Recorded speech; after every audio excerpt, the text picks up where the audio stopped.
नमस्कार दोस्तों। Central government की तरफ से बहुत बड़ी खबर आई है। आप सबको मालूम है कि सिटीजनशिप अमेंडमेंट एक्ट 2024 को लागू कर दिया गया है। ये सिटीजनशिप अमेंडमेंट एक्ट 2019 में एक्ट लॉ कानून बन चुका था पार्लियामेंट के द्वारा, लेकिन इसके अंदर कुछ रूल्स की कमी होने की वजह से इसे जस्ट इलेक्शन के अनाउंसमेंट, लोकसभा इलेक्शन के अनाउंसमेंट के पहले पहले दिन इसको अनाउंस किया गया, यानी कि सिटीजनशिप अमेंडमेंट एक्ट 2024 को लागू कर दिया गया देश भर में। अब कई बच्चों को, कई स्टूडेंट्स को ये डाउट होता है कि ये सर सीएए और एनआरसी क्या अलग है? जी हाँ, सीएए और एनआरसी दोनों ही अलग है। सीएए के तहत इलीगल माइग्रेंट जो दूसरे देश से, यानी कि कुछ नेशन से, कुछ सर्टेन नेशन, यानी कि वो 3 नेशन जहां पे मुस्लिम मेजोरिटी ज्यादा है, जैसे अफगानिस्तान, पाकिस्तान और बांग्लादेश, वह इलीगल माइग्रेंट्स को हमारे देश में सिटीजनशिप दिया जाएगा। यानी कि सीएए के तहत सिटीजनशिप दिया जाएगा। और एनआरसी क्या है? एनआरसी ये है कि एनआरसी के थ्रू वैलिडेशन होगा आपकी सिटीजनशिप का, कि आप वैलिड सिटीजन हो या नहीं हो। तो ये फर्क है इन दोनों के बीच में। तो चलिए आज हम क्लास स्टार्ट करेंगे। सीएए 2024 जो अभी रिसेंटली लागू हुआ है, उसके बारे में हम कुछ डिटेल्स को जानेंगे। मैं पहले ही आपको बता चुका हूं कि 2019 में इसको पास कर दिया गया था पार्लियामेंट के द्वारा, इसको लागू किया गया 2024 में। तो सीएए क्या है इसको डिटेल्स में पढ़ेंगे, इसके क्या फैक्टर्स है, इन चीजों के बारे में हम जानेंगे। तो जैसा कि आप स्लाइड पे देख सकते हैं, ये अभी काफी न्यूज में है। इसके थ्रू आपके एग्जामिनेशंस में बहुत इंपॉर्टेंट क्वेश्चंस बनने वाले हैं। Just day ahead announcement of the Lok Sabha election, अभी मैंने बोला था कि लोकसभा इलेक्शन के अनाउंसमेंट के जस्ट पहले सीएए को लागू कर दिया गया। Union home minister notified citizenship amendment rule 2024। This would now enable the implementation of the Citizenship Amendment Act passed by the Parliament in 2019। जो बातें मैं आपको बताता हूं वही स्लाइड में लिखी हुई है कि 2019 में इसको एक्ट बनाया गया था। लागू कब किया गया? 2024 में इसकी पूरे रूल्स के साथ इसको लागू कर दिया गया है, इसको इंप्लीमेंट कर दिया गया है। इसके कुछ खास प्रोविजंस मैं आपको स्टार्टिंग में बता चुका हूं कि 3 देशों के इलीगल माइग्रेंट जो हमारे देश में आके बस गए हैं, उन्हें सिटीजनशिप दिया जाएगा। कौन से 3 देश? अफगानिस्तान, पाकिस्तान और बांग्लादेश। तो चलिए इसके आगे के प्रोविजंस को हम पढ़ते हैं। बेसिक आइडिया लेते हैं हम इस स्लाइड में। बेसिक आइडिया क्या है?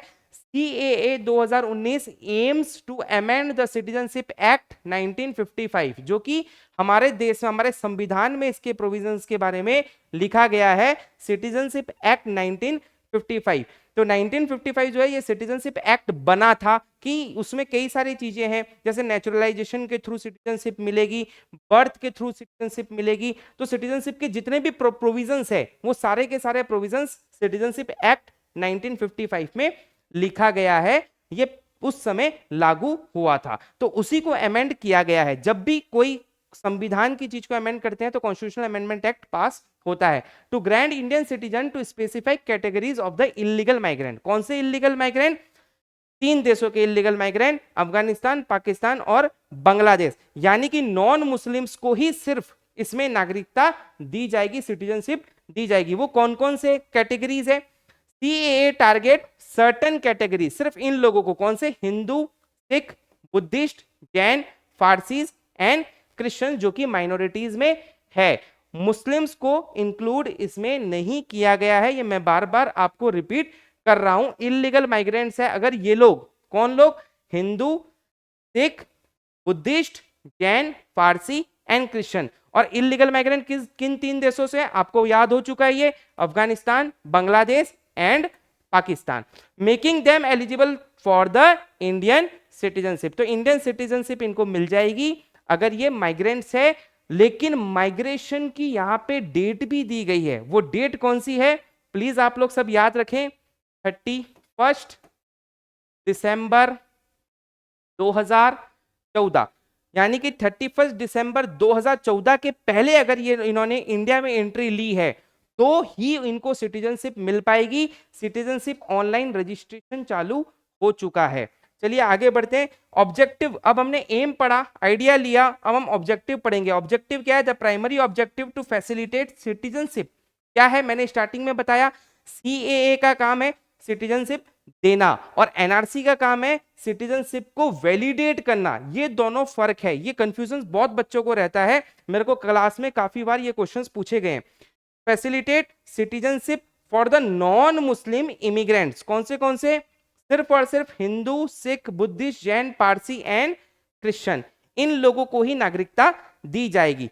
Majority in the neighbouring countries, देख लो 3 मुस्लिम नेबरिंग कंट्रीज, तो 3 मुस्लिम मेजोरिटी नेबरिंग कंट्रीज कौन सी है, अफगानिस्तान, पाकिस्तान एंड बांग्लादेश। तो इस प्रकार के क्वेश्चन आपको एग्जाम्स में पूछे जाएंगे। तो चलिए आगे बढ़ते हैं। अब हम देख रहे हैं रेसिडेंस का रिक्वायरमेंट। तो जब सिटीजनशिप एक्ट 1955 जो हमारा संविधान में दिया गया, उसमें ये कहा गया है कि 11 साल तक अगर कोई भी इंसान 11 साल तक अगर वो हमारे देश में है तो ही उसकी नागरिकता दी जाएगी। लेकिन सिटीजनशिप अमेंडमेंट एक्ट में एक बहुत बड़ा चेंज आया है, 11 साल से कम करके इसको 6 साल कर दिया गया। Citizenship act 1955 normally require 11 year. तो जो हमारा सिटीजनशिप एक्ट है वो क्या कहता है, 11 साल ऑफ रेसिडेंस इन इंडिया, 11 साल उसे इंडिया में रेसाइड करना होगा। लेकिन जो अभी CAA 2024 जो आया है, इस ईयर को कम करके कर दिया गया है 6 years if they entered India before 31 दिसंबर 2014। ये मैं बता चुका हूं आपको कि 31 दिसंबर 2000 पहले ही अगर वो आए हैं और वो 6 साल भारत में रहे हैं तो नागरिकता के लिए ऑनलाइन एप्लीकेशन कर सकते हैं। अब conditions for the exemptions, condition for exemptions क्या है, 4 कंडीशंस है। कितने कंडीशन है, 4 कंडीशन है एग्जेम्पशन के। क्या क्या है, they belong to the specified religion, उन्हें स्पेसिफाइड रिलीजन से बिलोंग करना होगा। मैं बता चुका हूं कौन सा, Hindu, Sikh, Buddhist, Jain, Parsi and Christian. ये एमसीक्यू क्वेश्चन में आपको पूछेगा बच्चों, बार बार इसको याद करो।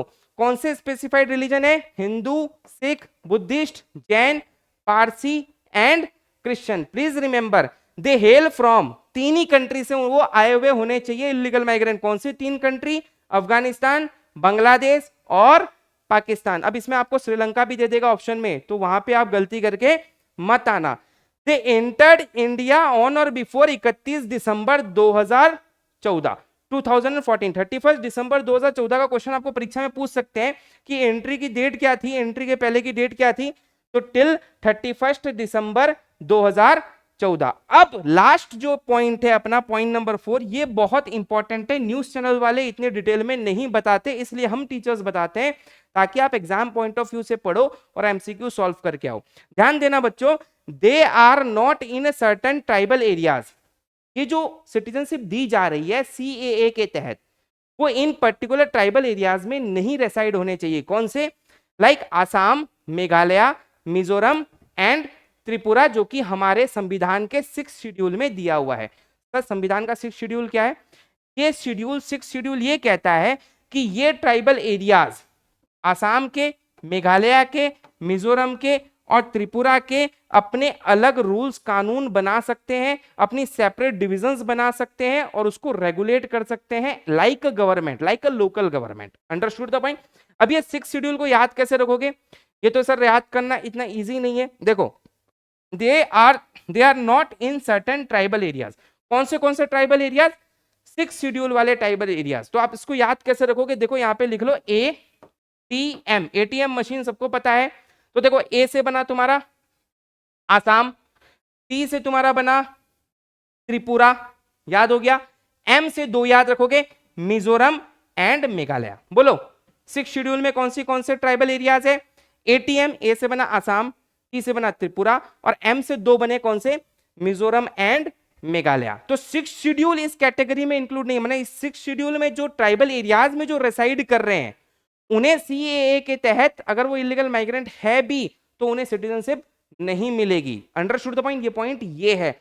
एंड 6 शेड्यूल के अलावा जो इनर लाइन परमिट में रह रहे हैं उन्हें भी नहीं मिलेगी सिटीजनशिप। इनर लाइन परमिट का मतलब क्या है दोस्तों, इनर लाइन परमिट का मतलब है कुछ क्षेत्र ऐसे हैं जहां पे हम इंडियंस को भी पास लेके वहां पे परमिशन के साथ एंटर करना पड़ेगा। वो कौन से एरियाज है, अरुणाचल प्रदेश के कुछ एरियाज है, मिजोरम के कुछ एरियाज है और नागालैंड के कुछ एरियाज है, जहां पे अगर आप एंटर करना चाहो एज ए इंडियन सिटीजनशिप भी, अगर आप इंडियन सिटीजन और आप वहां जाना चाहते हो फिर भी आपको परमिट लेना पड़ेगा। कौन सा परमिट? Inner line permit. और वो इनलीगल माइग्रेंट अगर इस इनर लाइन परमिट के एरियाज में अगर रह रहे हैं तो उन्हें सीएए के तहत सिटीजनशिप नहीं मिलेगी। दोस्तों, आप जब भी पढ़ाई करते हो तो किसी भी न्यूज को या किसी भी वीडियो को अगर आप देख रहे हो तो उसको हमेशा इस तरीके से देखो जहां से आपको एमसीक्यू क्वेश्चंस मिल सकते हैं, कि एग्जामिनर के पॉइंट ऑफ व्यू से सोचो कि एग्जामिनर आपको किस तरीके के क्वेश्चंस पूछ सकता है। तो this was the class for today. Thank you for watching. Like, subscribe, comment करना और बताना और कौन से नए टॉपिक्स के ऊपर आपको वीडियोस चाहिए। Thank you so much.